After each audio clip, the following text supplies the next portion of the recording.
Biographical films about music artists have played a huge influential role throughout the years in cinema.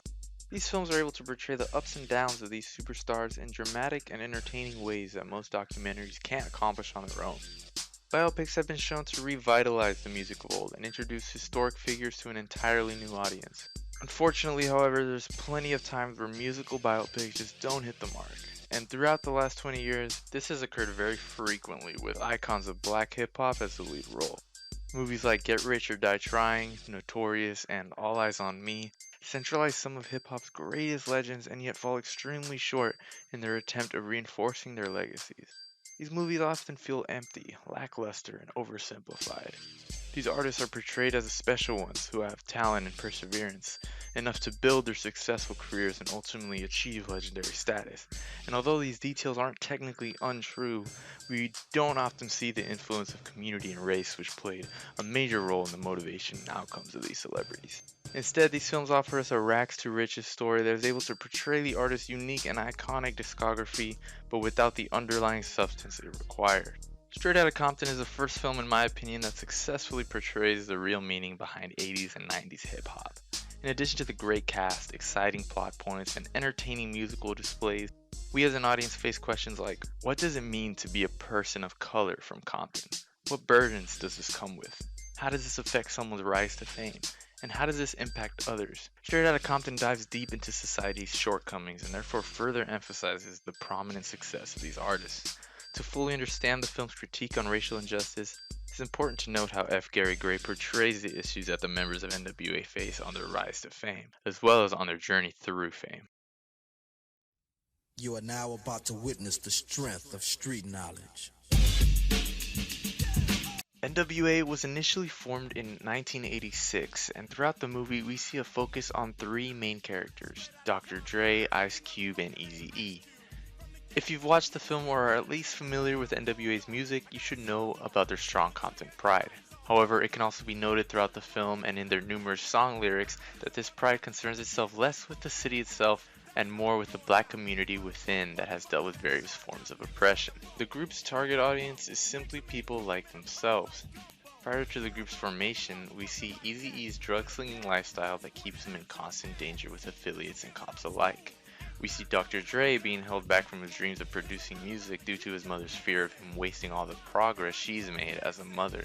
And we see Ice Cube having to simultaneously juggle his songwriting with the threat of gang activity.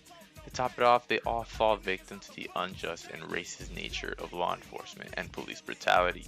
For these reasons, it becomes obvious as to why NWA's music can be seen as a huge middle finger to those who have done them dirty.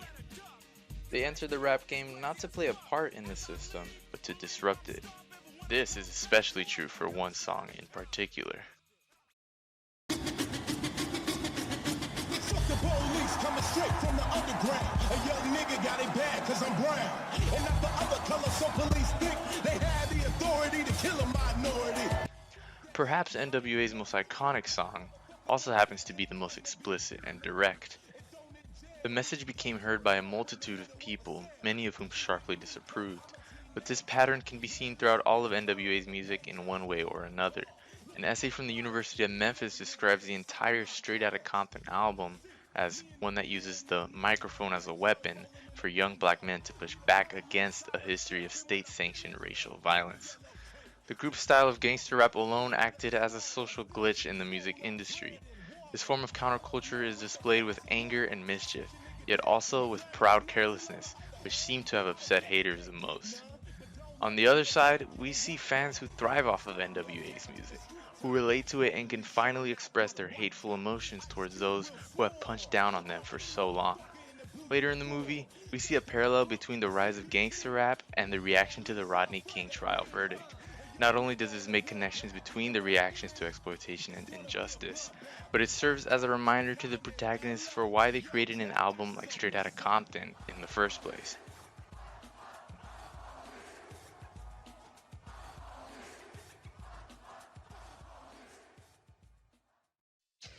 As I've stated previously, the difference between a movie like Straight Outta Compton and previous attempts at rap biopics is a correlation to community.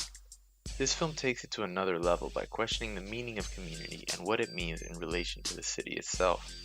Compton does not simply act as a city where NWA was formed, it represents a product of marginalization and racial prejudice throughout history that has caused these artists to grow up in a struggling environment. But without the struggles of Compton, there would be no NWA. So in a strange way, Compton can be seen as a problem, but also the solution. These shortcomings cause people to strive for change and give the city a new meaning. Compton becomes a city of relentlessness, where everyone can come together to fight a common enemy. The members lose sight of this goal throughout the movie, but it seems partly justified as they continue to face unfair treatment at almost every turn through the height of their fame. NWA's manager, Jerry Heller, takes advantage of his members by proposing unfair contracts that he knows they don't understand, all the while keeping his thumb on Eazy-E and using his trust to dictate the band's decisions. Those who figured out his scheme still had to deal with consequences of some sort, which included turning on each other and viewing the other side as the enemy. We can make the same connection to the gangs in Compton as well. When Bloods and Crips realize that the conflicts have a deeper cause, this enacts real change. Straight Outta Compton conveys the idea that those in power try everything to keep the powerless powerless. And when the powerless rise to fame, they try everything to bring them back down. Thankfully, NWA managed to rediscover their purpose by the end of the film, and history shows us that the revolution did not end there. Many of the artists we've seen since then follow the same rebellious nature that sheds light on issues in communities all over the world. Music gives the oppressed a platform where they can rise up, one where they can truly use a microphone as a weapon. You know what? That question right there proves to me what kind of an unprepared sandbag reporter you are. You talking to me like I'm some elected official, like I'm running for office. But I get it. That's your job. Bigger the story, the bigger the check in your field of work. It's not your fault. I shouldn't blame you. What's your name, man? Brian. Eat a dick, Brian. Get the fuck out of my house. Y'all done here.